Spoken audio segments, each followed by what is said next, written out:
समस्ते मिलिमिशि हर्ष उल्लासर सहित कले विश्वकर्मा पूजा। आउ एही अवसर रे रक्त अभाव को दृष्टि रखी आयोजन कले रक्तदान शिविर, जहाकू समस्ते प्रशंसा करिसंती।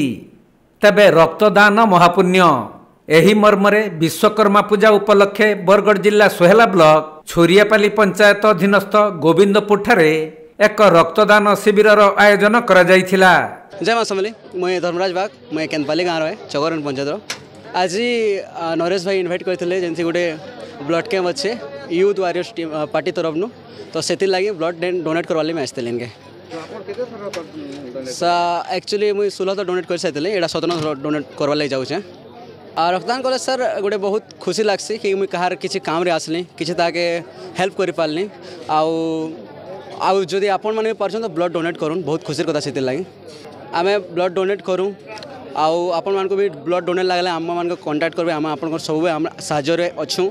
बहुत बहुत खुशी लगसी कहार हेल्प करवार लगी क्या प्रोवाइड करवार लगी खुशी और कहार असुविधा टाइम साहय करवाटा गोटे बहुत बड़ कथाटे।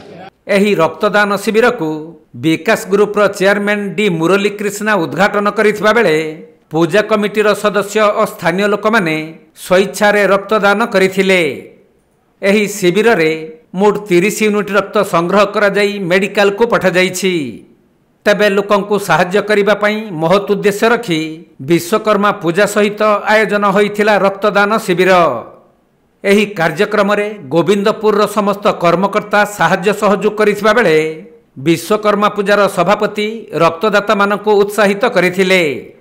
जो माने रक्तदान करने को संकुच माने करती सेमानक उद्देश्य से एक वार्ता देई कहिसंती जे रक्तदान कले शरीरर उपकार होइथाय, एहा शरीर प्रति कौनसी क्षतिकारक नुहे। प्रथम थर करी गोविंदपुर ठारे रक्तदान शिविरर आयोजन होइथिबारु ग्रामवासी माने आयोजकंकु प्रशंसा करिसंती। तो कैसे रक्तदाता मान को काना कहमा रक्तदाता मान को कहबार के जो ब्लड थियो रक्तदान महदान है गोटे मनुष्य के ही हेल्प करि पारबा साहाय्य करि पारबा। आ गोटे जिनिस है ब्लड डोनेशन कले बहुत बेनिफिट होचे है आमर ब्लड रो जिंक हिमोग्लोबिन इंक्रीज होचे, बाल ने झड़े ब्लड रे बीरा बेमार माने न है नुआ बेमार नुआ बॉडी एक्सपीरियंस नहीं पारबा और जिते ब्लड देले सेते बॉडी हेल्थ इश्यू न है ठीक रहे सी ब्लड बॉडी। देखुन प्रथमे मु आज छोरियापाली जेन रक्तदान कार्यक्रम प्रथम तर लगे आयोजन करे बोली सुनवा लगी पाइली।